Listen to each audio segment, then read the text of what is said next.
Acelera Mundo. Chega mais. Canal Esporte Total, momentos emocionantes trazendo mais informação interessante para você.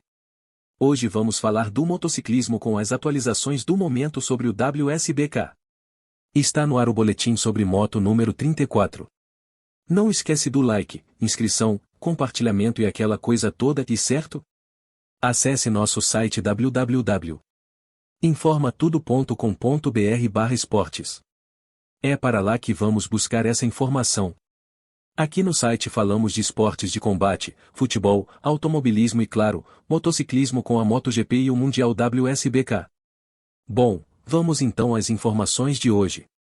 Lembrando que as informações da próxima corrida, que será em Imola, está em link já criado no site com todas as informações e atualizações, bem como os links que serão aqui colocados com as transmissões ao vivo das corridas aqui no nosso canal. Então fique ligado. E já ativa as legendas, pois no YouTube estamos em 12 idiomas. Vamos às informações de hoje. Toprak Razgatlioglu surpreendeu o mundo das duas rodas ao assinar pela equipe oficial da BMW no Mundial de Superbike. Desde então muito se fala sobre o assunto e sobre quem vai deixar a equipe para sua chegada, se Michael van der Mark ou Scott Redding, porém pelas declarações de ambos, nenhum está preocupado. Redding inclusive tem uma cláusula no contrato que lhe permite prolongar unilateralmente o vínculo com a BMW, apesar de já ter admitido não saber se continuar na BMW em 2024. Mas se sair será por vontade própria.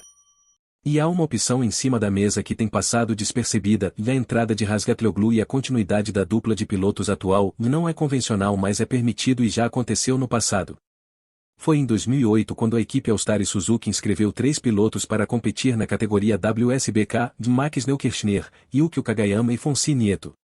No mesmo ano a Tenkate Honda chegou a competir com 3 pilotos também, Kenan Sofuoglu, Carlos Checker e Ryuichi Yonari. Mais tarde, em 2012, Sylvain Guintoli, Jakub SMRZ e Maxime Berger foram inscritos pela Effenbert Liberty Ducati. No ano seguinte foi a Gol BMW a ter 3 pilotos em pista, juntando o Wildcard Sylvain Barriera, Marco Melandri e Chase Davis. A última vez que isso aconteceu foi em 2018, quando a Aruba.it Racing Ducati tinha inscritos Melandri, Davis e Michael Ruben Rinaldi. Portanto, este problema pode ser algo muito bom para a BMW, se ela estiver disposta a fazer esse investimento. Logo saberemos. E Michael van der Mark comentou sobre a futura chegada de Toprak na BMW, acho que é bom. O Toprak está sempre motivado e força muito o ritmo. Tem um estilo de pilotagem diferente, isso é certo, vai ser interessante ver como ele se vai dar na nossa moto. A BMW está apostando muito no desenvolvimento, que é o que precisamos, o empenho está lá e o Toprak vai dar-se bem. Estamos todos ansiosos para ver o que vai acontecer. Claro que é normal rolar um ciúminho sempre que alguém se destaca mais, se é que Toprak vai se destacar, porém certamente a chegada do turco vai teoricamente ajudar a melhorar a moto que os outros também vão usar. Então certamente é positivo, como disse Van der Mark. Tom Sykes da BMW estava forte em sua rodada caseira em Donington Park antes de um acidente na corrida 2 encerrar seu fim de semana prematuramente. A corrida teve bandeira vermelha com Sykes, Michael Ruben Rinaldi da Ducati e Loris Bass também da BMW envolvidos. O britânico agora postou uma atualização no Instagram após sua libertação do hospital, com o campeão do mundo de 2013 no seu habitual bom humor na sua declaração. Sykes sofreu fraturas em 10 costelas no acidente, incluindo várias vezes, enquanto também sofreu uma lesão torácica e uma lesão no tornozelo esquerdo. Ele foi transportado para o Keynes Medical Center em Nottingham para uma avaliação mais aprofundada, onde o homem de 37 anos permaneceu até domingo, uma semana após o acidente, quando pôde deixar o hospital.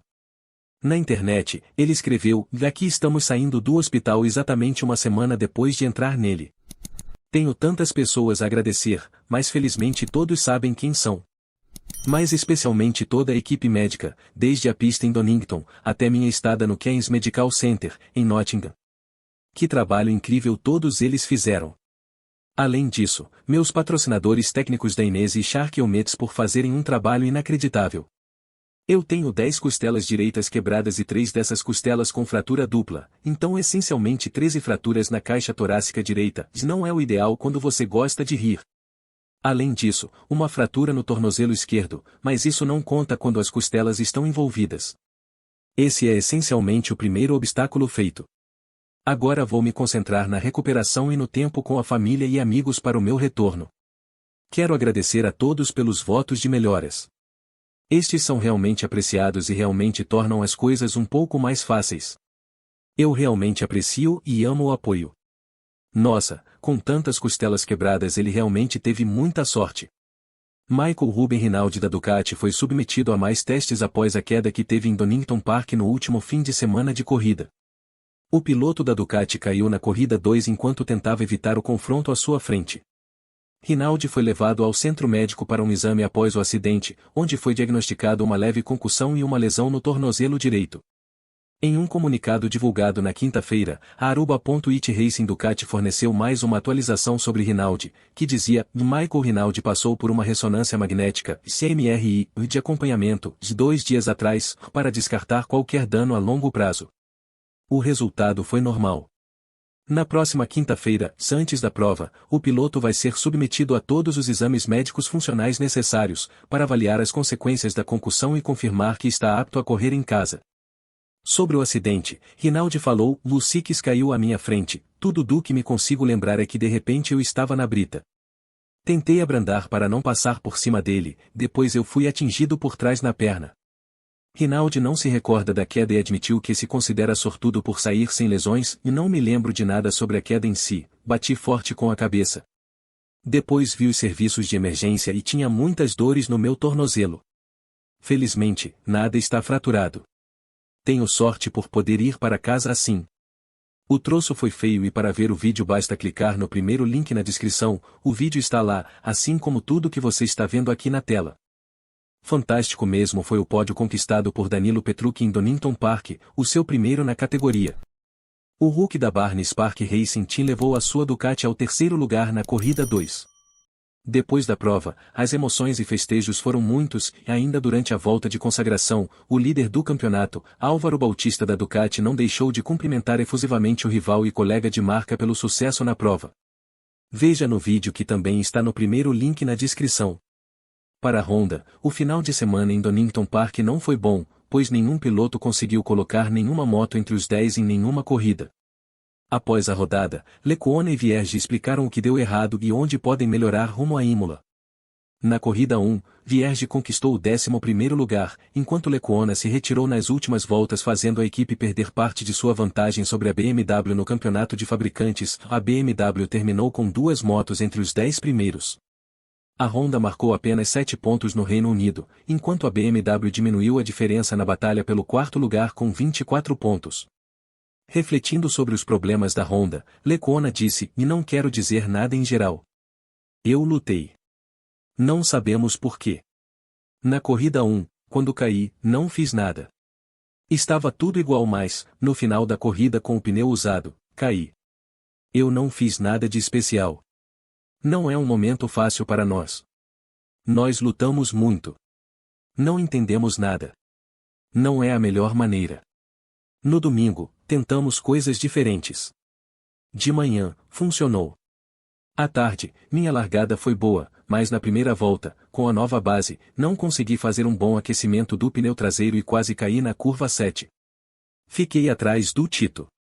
Meu ritmo foi muito bom, muito forte em meados de 1 minuto e 27 segundos ou menos. Demos um pequeno passo. Agora precisamos entender por que o que mudou na moto e por que lutamos assim. Recordando um fim de semana difícil, Vierge disse: claro que este fim de semana foi difícil para nós e não esperávamos lutar tanto aqui. Como sempre, eu e a equipe trabalhamos muito para tentar alcançar o máximo possível em cada sessão. Não conseguimos marcar pontos no domingo, na corrida da Superpole não fomos rápidos o suficiente e na corrida 2 fizemos uma boa largada e estávamos no meio do pelotão, mas infelizmente tivemos um pequeno problema que me obrigou a ir aos boxes. É a primeira vez que isso é justo e é melhor que aconteça em uma corrida em que estávamos lutando de qualquer maneira, em vez de durante um fim de semana em que lutamos por um resultado forte. Ir para a MotoGP certamente é um sonho para a maioria dos pilotos, menos Toprak hahaha, e espera-se que os salários sejam proporcionais e aumentem bastantes. Porém, segundo Remy Gardner, isso não é verdade. O piloto que hoje compete no Mundial de Superbike disse ao canal do YouTube Refil Studios que na Moto3 e na Moto2 nem todos os pilotos são pagos. Vamos às palavras ditas por ele: é um ordenado que muitas pessoas não vão ter na vida. Também não pensem que na Moto 3, 3/4 do pelotão pagam para correr, não cobram, mas alguns sim, os do top 5. Na Moto 2, 3/4 do pelotão recebem, o que é um bom passo. Eu recebia, na melhor equipa, a Ágil, entre 80 mil e 100 mil euros, disse ele. Quanto ao MotoGP, onde ele correu ano passado, Gardner revelou que só os pilotos do top 7 têm um ordenado significativamente mais alto do que da Moto 2, e na MotoGP esperas um grande salto. Antes, sim, era, mas hoje em dia não. Se não estiveres no top 10 estás, no máximo, nos 300 mil euros por ano. No top 7 constante estás no mínimo entre 800 mil, 900 mil e 1 milhão de euros. São só 6 lugares. Já fizemos um vídeo no nosso canal sobre os salários dos pilotos, caso você perdeu. Vou deixar no card também, claro, no nosso site, no primeiro link na descrição. E também temos um vídeo com os salários na F1, veja aí. Era isso por hoje, amigos, trouxemos hoje muita informação sobre motociclismo que você já sabe que sempre encontra aqui no nosso canal Esporte Total, momentos emocionantes. Se você chegou até aqui deve ter gostado do conteúdo. Então esperamos o seu comentário, sua interação. Já vai também deixando o like, se inscreva no canal, ative o sino, assim você não perde nada. E claro, já compartilha nosso conteúdo com seus amigos nos seus grupos de motociclismo. Todo mundo tem um, certo? Nosso Pix também está aí na tela, você pode doar qualquer valor nessa nossa causa na divulgação desses esportes menos favorecidos na grande mídia. Um grande abraço e até a próxima. E não esqueça, coloque sempre a proteção, e acelera mundo. A emoção do esporte é o que nos move.